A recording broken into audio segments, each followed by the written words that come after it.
story comes from a Catholic priest. His name is Father Thomas Vanderwoude. He says, hey, so I had an incredible dad.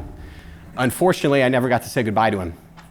Priests are called to the hospital a lot.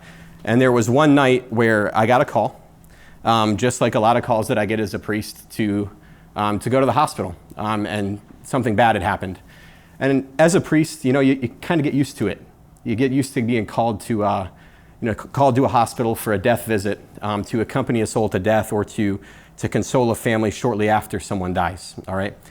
But this one was a little bit different because I got this call, and the call was for my dad. My dad had died. And I didn't really know what had happened, but my mom, she just told me, she said, hey, you got to come in. There's been an accident on the farm, and your dad, he didn't make it. It was both your dad and one of your brothers, and your dad's dead. Can you come to the hospital, be with the body, and then anoint your brother who's been injured as well?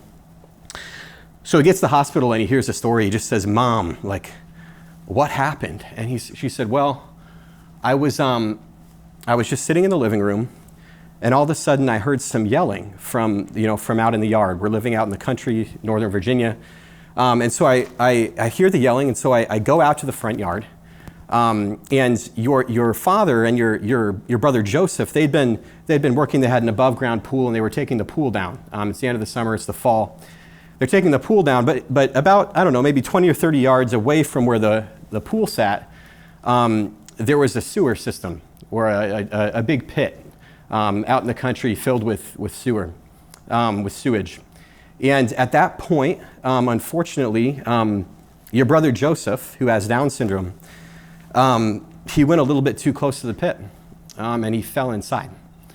Toppled in, to the pit. It goes, quite a bit down. And your dad, he was thinking about Joseph. All of this happens over the course of a split second. And said, gosh, that's my son. He has Down syndrome. The sewage in that pit, it might be deep now. It might be 7 feet deep. And I don't think that my son is going to survive. I have a few seconds to think about this. And he jumps in. Starts yelling. His wife comes out. And when the wife comes out, she looks down into the pit, into this tunnel, looks down to the bottom, sees a ton of sewage at the bottom of the pit, and sees a single head above the pit. And it's her son's head, his son Joseph, covered in sewage.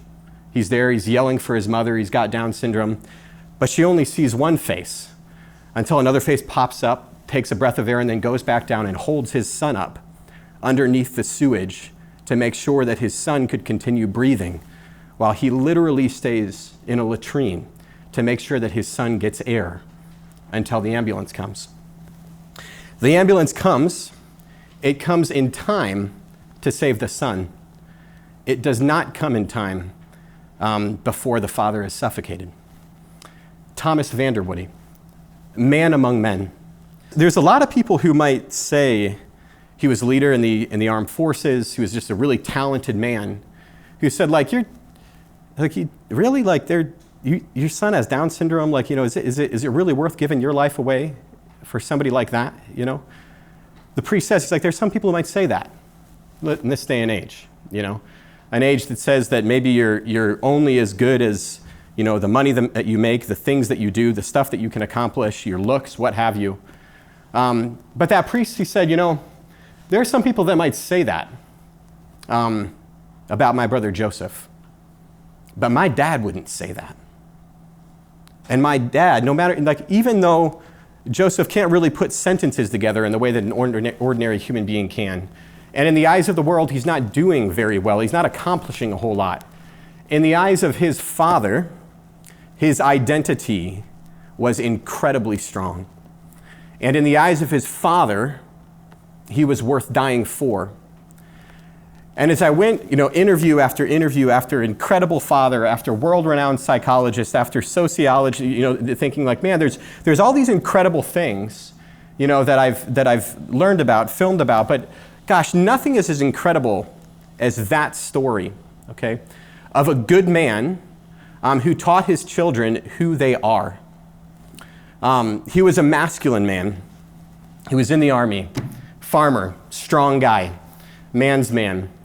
The kind of man that maybe would be rebuked as a, quote, toxic male, in today's culture. And if you get nothing else out of today's talk, I want you to look at that handout for the first time and see the first few bolded lines in the first paragraph, that if you get nothing else out of today's talk, remember that masculinity isn't bad. That although certain influencers in our culture might take masculinity to be a toxic thing, might take masculinity to be a bad thing, even though masculinity is rebuked as toxic, as rejected, as canceled, as what have you, I think simultaneously our culture finds masculinity, at least when it is lived well, to be so utterly attractive as to be irresistible. We're at a point in history where masculinity has been sort of raised to the foundations. That's mostly a bad thing. It's also an opportunity to make masculinity anew. And that's what we're going to talk about tonight. Masculinity is not bad. On the contrary, looking at the handout, authentic masculinity is very good. Real Christians hold masculinity in reverence. You should never feel the need to leave your masculinity at the church door. Instead, you have a responsibility to unite your masculinity with your faith. But I want to pause for a moment here and tell you a little bit about why the crisis of masculinity, the crisis of men in our culture and in our church, is a very real problem that hurts families, hurts marriages, eventually hurts children. Okay? A few points. First off, this is the first paragraph. The crisis of masculinity is a real thing. Okay? About 5 years ago, I was considering writing a doctoral dissertation on the crisis of masculinity.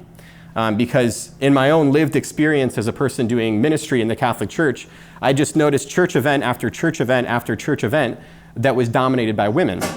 And I thought, gosh, I think there's a problem here, but is that problem real? Okay? So I started to do a little bit of reading, and I found, not just inside the Catholic Church, but outside the walls of the church as well, some really disturbing trends.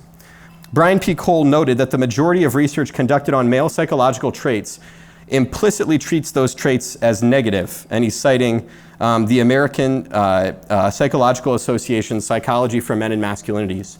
Cole notes that in the 20-year history of perhaps the most globally influential psychological journal, only 15% of articles published in that work classify masculinity as a positive thing. 85% classify masculinity as a negative thing. Negative references to masculinity are not limited to academia. In any given month, negative allusions abound in the entertainment industry, popular media, politics. You can see the references that I gave there, but you don't really need those references to believe what I say is true. Both in academia and in society at large, masculinity has a bad reputation. Why does that matter? Okay? My contention is this, that if we don't have positive images of masculinity in the culture, including the culture of the church, the culture of the university, that young boys will find images of masculinity elsewhere. Because the saying goes, boys will be boys, but there's another innate desire in all young boys that is equally worthy of note, and that is that boys want to be men. And they'll do everything that they can to get it. And they'll look for an image of masculinity to emulate in their lives. And if they don't get it from where they should be getting it, if they don't get it from the educational institutions, and if they don't get it from their church, then they'll get it from pop culture and they'll get it from the streets. And so this whole thing that goes on primarily in academia, but outside of academia as well, that treats masculinity as a negative thing, deconstructs it, and says masculinity is not the sort of thing that ought to be emulated in someone's life, I say it's a self-fulfilling prophecy. I believe that the notion of toxic masculinity produces the very thing that it seeks to kill. So when radical third-wave feminists say things like masculinity needs to be destroyed entirely, okay, that masculinity is itself a reductive construct that causes anxiety in men, and for that reason is a stereotype and nothing more than a stereotype and ought to be eliminated. That position there is a fine academic position, if you want to take it and argue about it in the ivory walls of the academy. But when it bleeds out into culture, okay, and boys are left without an image for what a good man looks like, they still want to be a man. In my doctoral studies, I spent about a 6-month period trying to isolate the cross-cultural qualities of masculinity that can be perfected into virtue. Okay, and one of the things that I noticed universally, I think you can say this without any exception across time and place, prior to the 1950s in Western culture, all cultures possess things called initiation rites. That is, actual processes for boys to traverse the gap from being childish, being a boy, and then becoming a man, all right? I'm not advocating for all of those initiation rites. I mean, any of you that have been in a fraternity before maybe know that initiation rites can go a little bit bad. What I am saying is that the fact that that is a universal phenomenon across all times and places for boys shows that they do have a desire to be a man. And just because their priest or their religious community or their educational institution doesn't give them a taste for what a man ought to be, if they instead find a gang in pop culture, they will look for masculinity there. Because for many of them, being a bad man is better than being no man at all. So it's for all of those reasons that I say the movement of toxic masculinity is actually a self-fulfilling prophecy.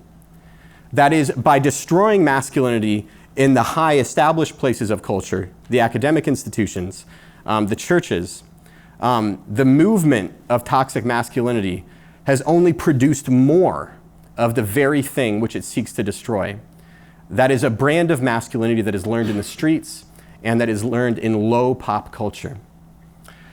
It is for that reason that I say that this idea of masculinity is not something that the church just has like an option, to cultivate, to put like masculine saints on display, to do things like Forged, to cultivate groups of men who are bent on being authentic Catholic men. That's not just like something that the church can do.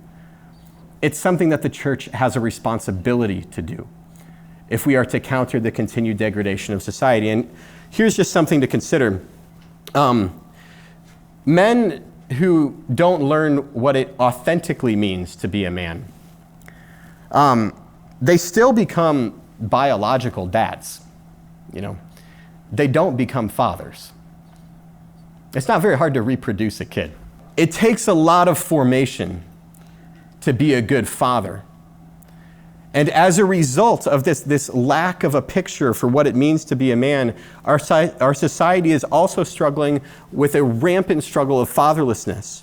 If you look in the second paragraph there, it used to be the case that 9% of the American population, this is about 5 or 6 lines down, in 1960, grew up without a resident father. That 9% is now 25%. Today's culture. There are 19.5 million children in the United States today without a resident father in the home.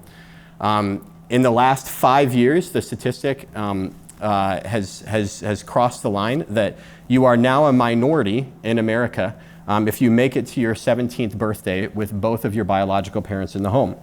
That you are a minority demographic, and it's usually not moms that leave. Dads do. Okay. 85% of single-parent homes are led by mothers, right? Not by fathers. That is a problem for a lot of reasons, both human and religious. Okay.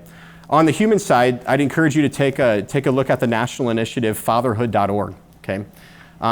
Every single relevant sociological metric, from education, from job success, from the ability to eventually enter into a marriage, all of those inversely correlate with fatherhood. Positively correlate with fatherhood. That is, if you have a dad in the home, you are more likely to succeed in your education. You are more likely to succeed in job success. You are more likely to even be healthier. And here's the most horrible one: you are drastically more likely to be incarcerated if you don't have a father in the home. So even from a raw human perspective, the way in which fatherlessness is negatively impacting our children cannot be understated. And according to Pew Research, the average congregation on any given Sunday in the United States is 61% female and 39% male. That's a problem for this generation. It's an even bigger problem for the generations to come. Why?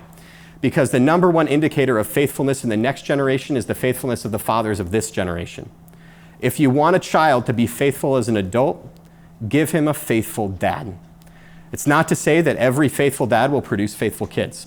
I know dads that are nearly perfect, that for whatever reason, all their kids left the faith. And I know dads that did everything wrong, whose kids are saintly, devout Catholics.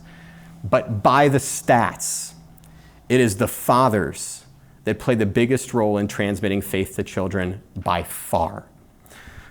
This started to come to light in the 1990s. There was a Swiss study that I cite there in the notes. That study found that children were 5 times more likely to maintain the faith of their upbringing if they had a resident faithful father than if they didn't. That study, though, it came out in the late 90s, and it's been corroborated by recent studies as well. In 2013, Oxford University Press published a study called Faith in Families, which indicated the same result. Number one indicating factor of faithfulness in the next generation, faithfulness of fathers of this generation. The organization that I mentioned just now, Communio, you can find out more about the organization at communio.org, published a study that was released in July of 2023. Leading up to that study for 3 years, they interviewed 19,000 families of churches across denominations. The number one upshot of that study was that if you want to produce faithful kids for the next generation, produce faithful fathers in this generation. You can find study after study after study beginning 25 years ago through to 6 months ago show that this matters. So brothers, why forge? I think the battle for our times is the battle for the family, okay? The battle for society is being fought over things like sex and marriage. You don't need me to quote stats at you to say that the family is in trouble, right? When families fall apart, it's usually not women that cause that fall. It's usually men. Churches are being drained of men. If we want to produce faithful Catholics for the next generation, I think the most strategic thing that you can do is you can invest here. The family is the domestic church. It's the number one transmitter of the gospel to the next generation. Okay? If you want to save the family, save the men. Forge is an organization that will fight for the family, and ultimately we will work with women, but our strategic center will always be on men for the reasons that I said to you today. That's why this matters, and why I'm so grateful to all of you that have thrown your weight into the cause in the last 5.5 months as we've been trying to figure out how to do this Forge thing. Jumped in with us and said, I don't know, and I kind of think you guys don't know exactly how you're going to do this. You're right. But I'm going to fight with you. And I'm going after this same goal of building up families, healing families from the father, from the husband out. So thank you for jumping in. In the rest of this presentation, I want to take a stab at what it looks like to make a picture of positive masculinity. I spent a lot of time studying something called Theology of the Body. Can you raise your hand if you ever heard of John Paul II's Theology of the Body before? Most people in the room, okay. I love Theology of the Body. I generally found Theology of the Body more successful in working with women than working with men. So I wrote my doctoral dissertation as a development of Theology of the Body, taking John Paul II's sort of whole catechesis and developing it in a way that might be more palatable to men, okay? Those that are familiar with Theology of the Body know that it's basically a way to understand humanity through 3 lenses, okay? And these are the lenses. The first lens is what John Paul II calls original man, and that's man before the fall, men and women in Eden, okay? The second lens is man, women after sin, okay? So struggling under the influence of the weight of sin, temptation in their lives. And then that third lens through which John Paul II understands the human person is man, women, insofar as they are redeemed, insofar as they have been brought out of sin, and are living in grace in their lives. I want to say a little bit about what each three of those phases can mean, specifically for masculinity, what masculinity might have looked like originally, what it looks like when it's fallen, and what it might look like when it's redeemed. And my hope here is that collectively, we might begin in our minds, bleeding into the ways that we talk, into the ways that we act, into the way that we lead our church services, into the way that we conduct our communities, that masculinity and a more wholesome form of masculinity might come back into our church culture and then again heal the family from the father, from the husband out. Here we go. So, masculinity. These three lenses. I'm going to talk about each lens in terms of an analogy. Ultimately, why masculinity matters, why it's so important and why Satan hates it, is because masculinity gives human beings a little picture for what the love of God is actually like, okay? There's a way to understand Scripture as from beginning to end as a book about a marriage, that is a marriage between God and humanity. That at the beginning, of when the Lord created humanity, he created humanity out of love so that humanity might come back into union with him.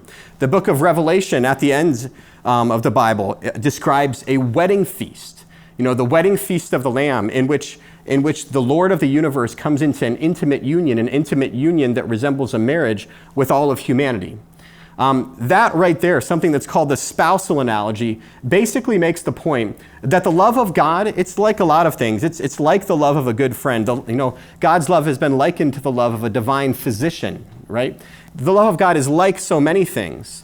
But the love of God is also like the love of a good spouse. That the passionate, romantic love between a husband and a wife, that kind of good, holy eros, that love can be a little bit of a glimmer into the way in which God loves humanity. There's a lot of analogies that hold for God's love, and Satan's basic mission is to destroy all of the things on planet Earth that constitute those little glimmers of God's love, to obscure them, to say that they're not of God, right? To take something like erotic love and say that's for Las Vegas and for Friday nights, but it's certainly not for anything that goes on under the auspices of a church. Right? So you can pursue it out here, but you certainly can't elevate it to God. That right there is the basic trick of Satan. But what is the most fundamental analogy? Of all of the analogies that is used in Christianity, like when God himself taught us how to pray, the first words were "Our Father." So if you want to understand who God is, when Jesus, the second person of the Trinity, who knows all things, who can do all things, the way that he chose to describe the love of the all-powerful creator of the universe, he chose to describe that love as the love of a father. So given everything that I've said about the crisis of masculinity, the crisis of fatherhood in this culture, no wonder Satan is attacking fatherhood. No wonder Satan is attacking what could be the passionate love of a husband for his wife. Because the love of an earthly husband is supposed to be a glimmer of the love of the divine bridegroom. And the love of an earthly father is supposed to give humanity a glimmer for what the love of God the Father is actually like. So if you're Satan and you want to take down the world, you want to take down the church, you want to take down the family, why not attack sex so as to take down men, so as to take down husbands, so as to take down fathers? And I think that right there, to put it this way to get a little bit of traction, I think that's the pure, undiluted crystal meth of Satan's strategy to take down the world. That right there is the poison that is running through pornography. That right there is the poison that is pumping through Satan's temptation to get you to participate in an affair. Because if Satan can convince you to do that, then he can warp your kids' understanding of fatherhood, okay? Which may keep them from the Lord of the universe. That's why it matters. That's why we're doing what we're doing. But God made men, and masculinity isn't a toxic thing. In the Garden of Eden, when God made Adam and Eve, it's interesting to note he made Adam first. And I think Adam's being created first gives us just a little bit of a glimmer into what masculinity can be. Bear with me a little bit here. I'm going to follow John Paul II as he's reflecting on Adam in the Garden of Eden. Okay, so remember Genesis 1, Genesis 2. God creates Adam, places him in the garden. And what does Scripture say? It says, in all of the garden, Adam couldn't find a helper fit for him. He couldn't find a partner, if you will. There's a really beautiful line from John Paul II's work, Love and Responsibility, where he says, in none of the plants or the animals of the garden could Adam find someone who returned his gaze. That is, someone who could affirm him in his identity and who he could affirm. So what does Adam do? He goes through all of the things of the garden, the dirt, and there's not a helper fit for me. I know that I'm much more than the dirt, the inanimate objects. He goes to the plants, and in none of the plants does he find a helper fit for him. In fact, he sort of demonstrates his authority over them by naming them, right? He goes to the animals and realizes that he's so much more than his animalistic desires, that he stands over and above the animals, that he's a human. He's more than them, so he names them as well. And when John Paul is reflecting on this kind of period in Adam's life, he says it's kind of critical for Adam to learn who he is before he goes to Eve. Because he realizes, I'm not dirt, I'm not a plant, I'm much more than anything that these animals have to offer. I'm a human. I'm a rational, free person, okay? And my dignity is so much more than any of these other things, than any of these other animals. And in that solitude, Adam realizes he's a son of God, right? He has a dignity far above anything else. It's interesting to note, though, I call this kind of one of the clues about masculinity, and I think there's something here, even in masculine psychology, that points to the wholesomeness of masculinity. That Adam sort of knew things before he knew people. Okay, that he knew the garden, if you will, before he knew Eve. And I think you often see a progression like that in a lot of men. We're obsessed with things. We can get obsessed with work. You see men doing like these, a lot of professions that don't oftentimes involve a lot of interpersonal contact. I'm about to throw some people under the bus. I don't mean anything by it. But engineers, architects, accountants, things of that nature. Obviously, you go to most of these professions in any university across the country, they're generally radically dominated by men. That you have, there's a wonderful psychologist, scholar, theologian named Deborah Savage, who teaches at Steubenville University, and she says, I think one of the things that God put into men that is so beautiful about men is they have this kind of disposition towards things, and that's good and holy. Men order the garden. Men ought to take a pride in their work, to develop a skill, to get good at something, affirms a man. There's something about that. That you puff your chest out, there's a certain kind of dignity in it, okay? And I think Adam experienced something like that in the garden. But what he also experienced was that was incomplete. He got really good with things. He got really good with stuff, if you will. But Adam's masculinity doesn't become fulfilled until all of the things of Adam's life become about the person of Adam's life. That anything else that he did in the garden, right, that his cultivating the earth, his naming the animals, his what have you, his building the skyscrapers, his success in the office, his any success that that any man might have in their career, there's a way in which that's fulfilling to you as a man, and it's good and it's holy and you ought to pursue it. But it is by nature incomplete until that thing becomes about whoever the people are in your life. Question: are the things of your life about the people of your life? I think that right there is a fundamental question that every man has to ask. Don't forget about the things. I mean, I hope that men who are associated with Forge, that good Catholic men who want to be saints, that you become absolute aces at whatever the things that you do are. Do that. It's good. But make sure that those things You know, as you become an incredible computer programmer or doctor or attorney or businessman, whatever you have to do, are those things of your life about the people of your life? Because if that becomes inverted, then you become like Adam before he finds Eve, a stranger to the world and a stranger to himself. Adam finds Eve, she's taken from her rib, something that symbolizes equality between the sexes, and he says, "This, alas, is bone of my bones and flesh of my flesh." John Paul II says, alas, Adam finds someone who can return his gaze, who he as a man can affirm, say, you are human, you are much more than dirt, than plants, than animals.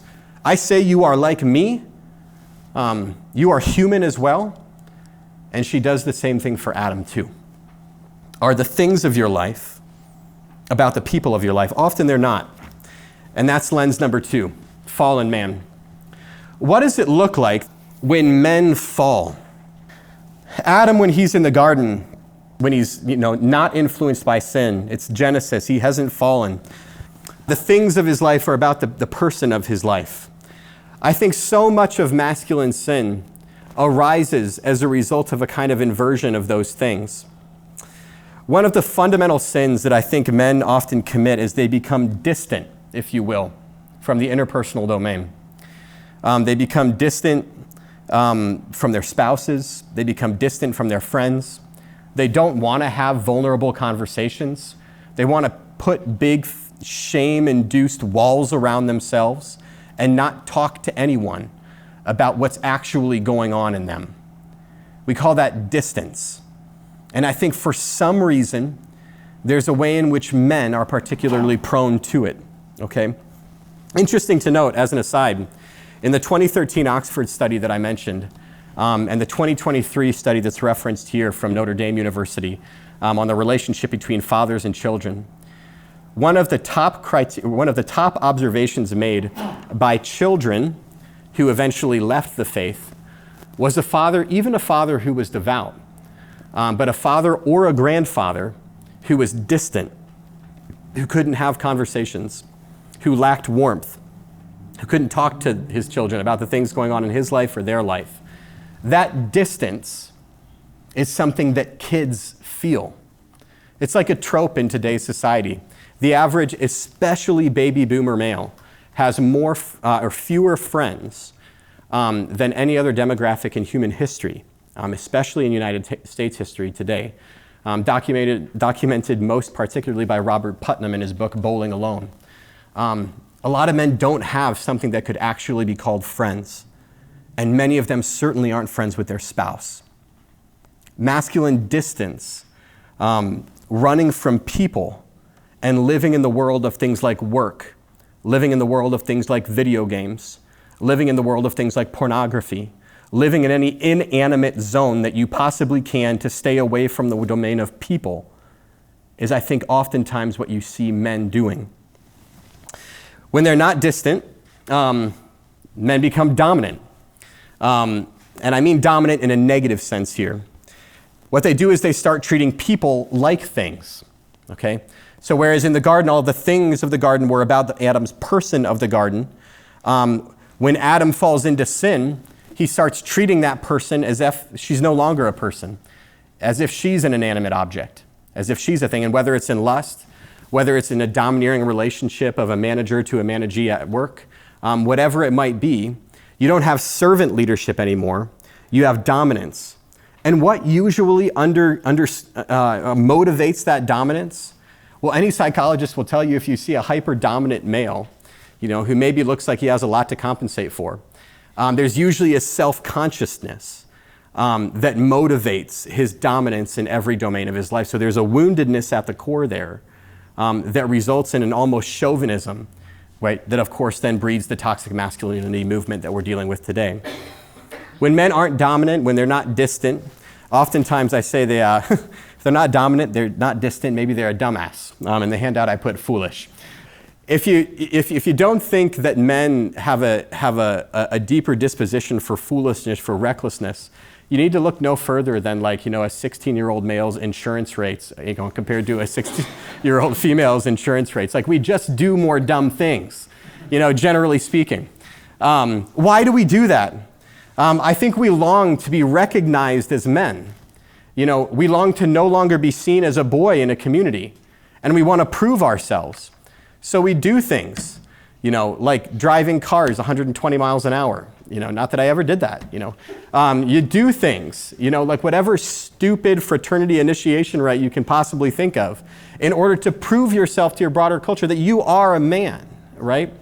You have boys, especially when boys aren't taught what it means to be a man from the men of their church community or from the men of their educational community. They go to other places, YouTube, they go, God forbid, to the streets, to gangs, to find some zone that will show them what it means to be a man.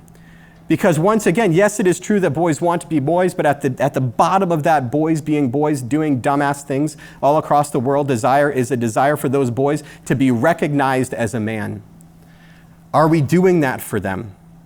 I think so much of masculine sin, even lust, stems from these buckets. Distant men, dominant men, foolish men. What's the way out of it? Sometimes I think that in our culture today, especially in the Catholic culture, like we've kind of woken up to the fact that there's a little bit of a crisis of masculinity, but we don't do a whole lot for taking people out of it. And so in this last 7 or 8 minutes of the talk this evening before we go to questions, I want to just say a touch about what I think it looks like for a man to methodically walk into what is wholesome masculinity. Okay? John Paul II, in Theology of the Body, spends like 150 pages meditating on Ephesians chapter 5, verses 22 through 33. This portion of Scripture essentially is St. Paul exhorting both husbands and wives to love one another in the way that Christ loved his church. So he says, wives, be subordinate to your husband. And of course, every feminist hair on the back of every feminist neck just kind of stands up alert when St. Paul says, wives, be subordinate to your husbands. And then he turns to husbands and says, lead your wives in the way that Christ led the church, dying for her, right, so that she might be sanctified, right, in glory, okay? Men are called to leadership.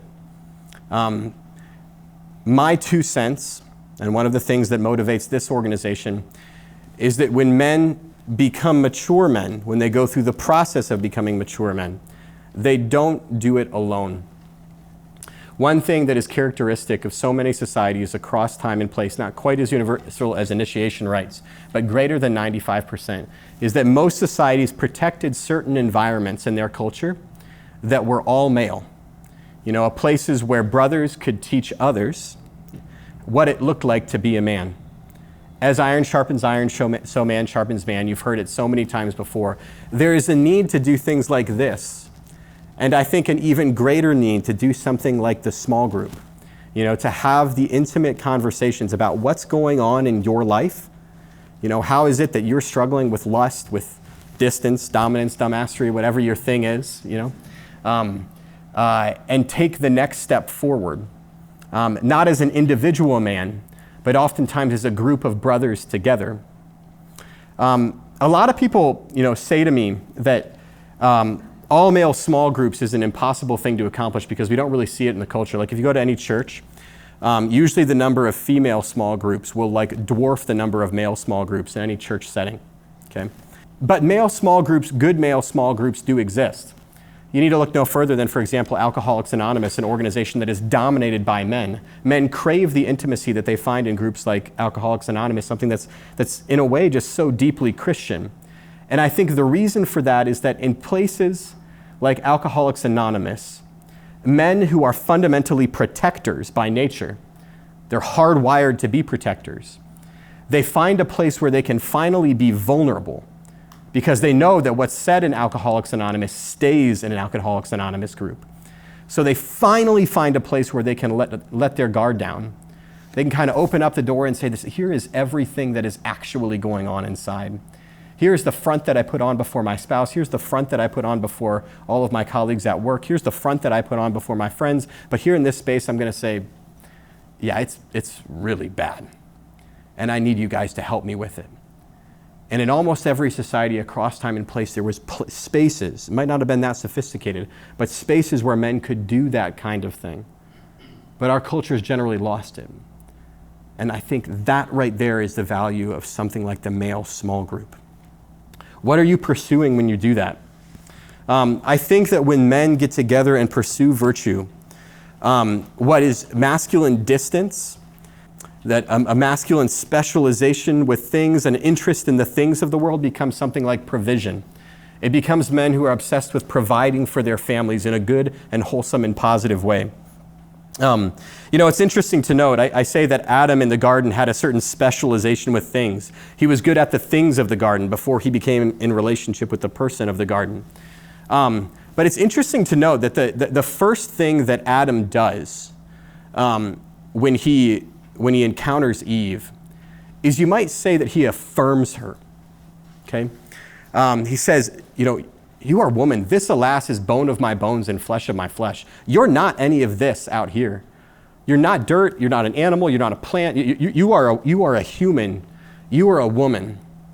I affirm this. And when we speak about like the masculine genius, that which men, particularly husbands and fathers, can do so well, I think affirmation is right in that zone.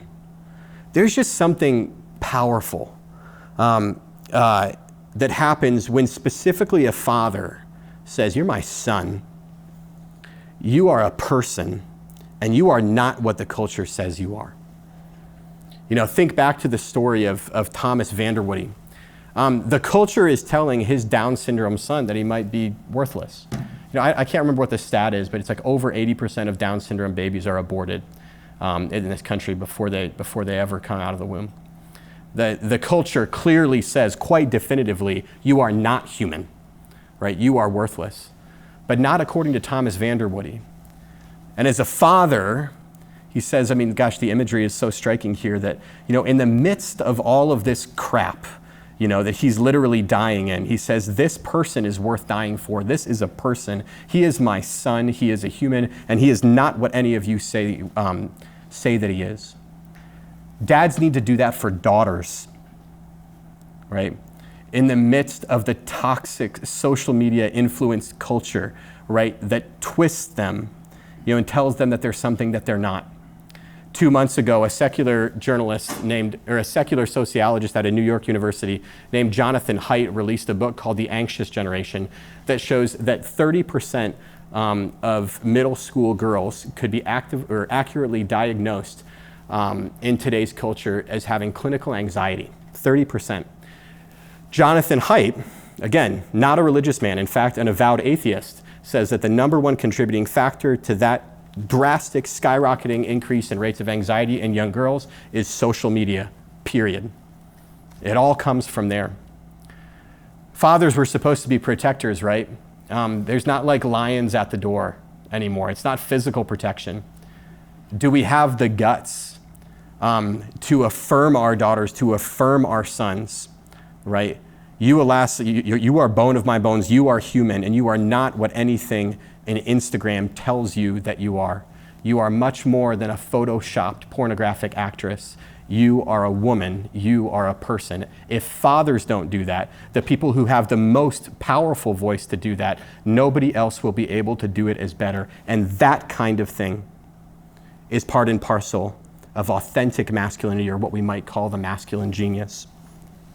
I think dominance becomes servant leadership. There's a lot of complicated conversations out in the culture today about to what extent women should be, in this particular role, in that particular role. I'm not going to claim to solve any of those problems today. What I am going to say is that men are called to be leaders of their household. It's in the church's theology. You can look at Kasti Kanubi, you can look at the writings of John Paul II, you can look at the writings of Benedict XVI to see that male headship is a real thing. It is servant leadership. It is self-sacrificial leadership. It's interesting to note, John Paul II also actively called for women to enter into every single domain, well, not every single domain, but many domains of the workforce. So I'm not saying anything like women need to be barefoot and pregnant for 25 years of their entire, fertile life. What I am saying is that you as a husband, as a father, are called to be the spiritual and the human leader of your family. that leadership is going to look imperfect. It's going to look real imperfect. I love the fact, it's an overused Catholic joke, but I love the fact that John Paul II, Pope Leo XIII, Benedict XVI, all recognized Joseph as the leader of the Holy Family. And just, I mean, if you've heard the joke before, bear with me, but it's just like, think about how awkward that must have been. You know, like the church teaches that Mary was literally a sinless, perfect woman, right? She was conceived without sin, and she went to her death without committing a single sin.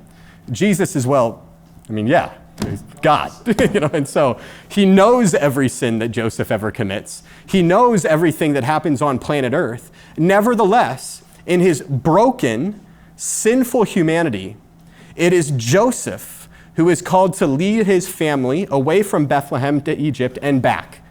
You know, it is Joseph who in that imperfection, like he probably felt like he couldn't even tie his shoelaces, you know, in the face of someone like Jesus and Mary. Like, you know, anytime there's a family meeting and something goes wrong, I mean, like, guess whose fault it is? Definitely Joseph's, you know. You might be able to sympathize with that, you know, and so, but he was called to lead. You know, and I think our families need us to do that. I think our wives are oftentimes waiting on us to say, make the call, you know, to step out in faith, to lead your families in faith, right? Do it even if it is broken, embarrassing, and awkward, you know, because the more you do it, the more comfortable it becomes. Dominance becomes servant, humble leadership. Just because it's humble, just because it's the leadership of a servant doesn't mean it's weak. Saint Joseph was a peaceful man. He was humble. He was a patron saint of a happy death. But he's also the terror of demons. I love that title of Saint Joseph. You know, he was a passionate man. You know, he died in the literal presence of the Holy Family. It's a consoling thing. Patron saint of a happy death. But that's not the only title he has. Literally, like powerful spiritual beings like scatter away when he enters the room. What if we were that kind of leader in humility, but leading our families in the spiritual life and in human life? And I think foolish, risky dumbassery becomes initiative and commitment. A lot of times people ask me, I give talks on masculinity, and they say, what is kind of the fundamental masculine virtue in a human sense? And sometimes I say something like this. I say, a good man is a man who risks well, you know? Like I can talk to you for like 5 hours on like, you know, the psychology of men and why we are sort of disposed more than women to take risks. We do that. It's in our DNA, hence the insurance rates of your 16-year-old male and all the things I've talked about already. We are prone to taking risks, but for whatever reason, we're not good at cultivating, you know, like a healthy embrace of risk in our young men in today's culture. I love entrepreneurs, you know. I love guys that get out there and get after it, even if there's a very big chance that you might fail. Good men initiate. It's part and parcel of leadership. They don't initiate only in businesses or religion or what have you in their family. They initiate with women. They make commitments. I think a good man is a man who risks well. As we go about the process in small groups, as individuals, engaging the sacraments to become good men, we're never going to make a picture of masculinity that encompasses in a reductive way everything that is entailed in our sexual difference. But I think these things are part of it. I think we become men who provide and who affirm, right? There is something that every man has to tell his son and his daughter that no other person can tell them. And the psychology, the sociology bears that out in spades. Affirm. Men are called to be leaders. Men are called to risk, to initiate, and to commit. I'd be remiss if I didn't end this presentation with 3 positive recommendations. This is the last page of the handout. For what I think, if any man wants to be a part of the process of cultivating good masculinity in his culture, in his community, these are things to do. First one, join a small group. I think something happens, especially when small groups start to get good. When you've been walking with men for a while and you can really be vulnerable about what's going on in your life. when your ordinary small group starts to resemble the kind of intimacy that takes place in an Alcoholics Anonymous meeting. If you do that kind of thing and you do it authentically, I think good stuff happens. So join a small group of like-minded men who are going to push you to be a better man. Point number 2 here. So avoid cookie-cutter masculinity. The task of the church is to speak truth in any moment of history, right?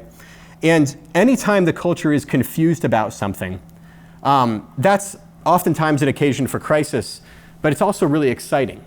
You know, the true things that the church has ever said have come out of moments of crisis. You know, when the church officially defined Christ being fully God and fully man, and the beautiful theology that is written about Christ's divinity, that came out of time periods when Christ's divinity for hundreds of years was hotly contested. And now you have these beautiful treatises of theology that might not have come about were it not for the confusion of the times that brought them to life. So yeah, the culture is in a time that is really confused about sex, about marriage, about family, about masculinity, but there was never a better time to be Catholic than 2024. Because there are things that the church is saying today that she's never had the occasion to say before. And the sexual revolution, it started a while ago, and the church has been saying beautiful things about sex. And that sexual revolution was very quickly followed by a wave of confusion about what it meant to be a woman. So the church said beautiful things about feminism. And here we are at the kind of the vanguard of history, and the world is really, really confused about what it means to be a man. And so I think having conversations and being a part of the fight for authentic masculinity, you're at the tip of the spear. This is what's going on right now. This is, I think, the beautiful thing that is in crisis, but that the church is going to chew on, particularly for the next 20 or 30 years. So think with the church. Be a part of that movement, not in a reductive way, but in a good and wholesome way. And as you do so, let's not make the mistakes of the past.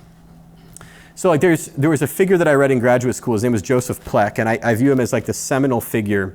He wrote a book called The Myth of Masculinity that produced the whole movement of toxic masculinity. And he explicitly advocates for throwing out the very notion of masculinity as purely a construct that should be completely thrown out. I think he threw the baby out with the bathwater, but there was some bathwater. That is, there were some bad things in what the culture had to say about men. He brings up, he calls it John Wayne masculinity culture again and again and again. And he kind of says, look, I was an artistic man. I didn't resonate with the image of John Wayne. And so I found myself for that reason thinking that, gosh, if I'm not 6'4" and can sling a pistol in the way that John Wayne can sling a pistol, then I must not be a man, okay? And so he says, for that reason, masculinity itself is a restrictive thing. It causes anxiety in men, and it ought to be thrown out.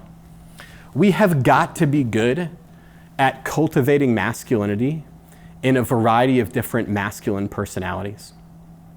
We've got to be good at that, okay? Take femininity. I mean, the church canonized both Therese of Lisieux, right, and Joan of Arc. Those are two very different women, right, who live their femininity in very different ways, right? You have sons who look different in the way that they're going to live their masculinity. If your son wants to do the things like that, he's a good football player, he's a good athlete, by all means, show him what it means to be a man in that kind of way. But one of my favorite images of masculinity that's out there is an image of a masculine journalist. Has anyone ever seen the Italian film Life is Beautiful? Right here, if you get a chance, it's all in Italian, but it's really incredible.